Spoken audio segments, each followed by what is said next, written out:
nagala kami ni Richard. Siya yung driver syempre.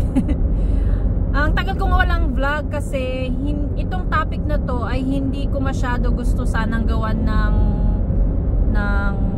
video kasi hindi siya ganun kaganda na balita. Kasi ewan ko kung napanood nyo na to sa ibang mga vloggers. Ang gustong gawin ng government dito sa UK ay iban na yung mga family ng mga skilled workers na pupunta dito sa UK, yung mga caregivers na kagaya natin. Kasi ang rason nila ay gusto nilang bawasan yung mga immigrants dito sa UK. So yun yung isang hindi magandang balita. Kaya ang hirap gawan ng balita, di ba? So ito ay i-implement nila itong spring. So itong April. Tama, di ba? So yun ang bagong balita. Pero ito ay dun sa mga private sector lang, yung mga mag-work sa nursing homes.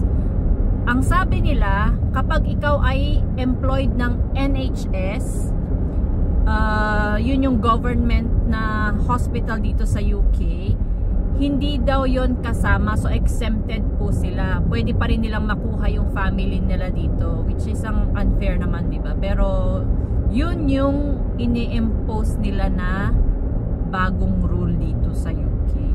So pati nga yung sa sa mga spouse visa, yung mga British citizen na tataasan din nila yung annual na income na requirement. So ibang topic na po yan, kaya hindi ko na po muna i-discuss sa ngayon kasi yung gusto ko lang na gawa ng video ngayon is yung sa mga caregivers or sa mga skilled workers na papunta dito sa UK.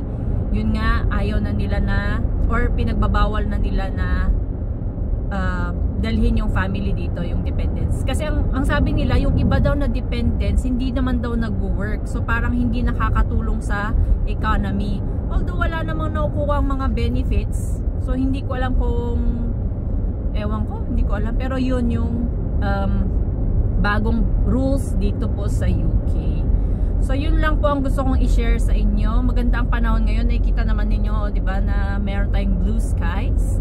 So anyway, please do not forget to follow po yung aking isang Facebook account, Jennifer Chok.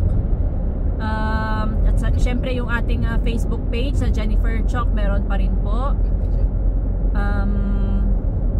Please do not forget to share, like, and subscribe po sa ating YouTube channel. Kung meron man po kayong mga comments, questions, suggestions, which is mga tanong, nasasagot ko naman yan. Yung mga ibang request, hindi ko pa nagagawa ng video. Sorry po.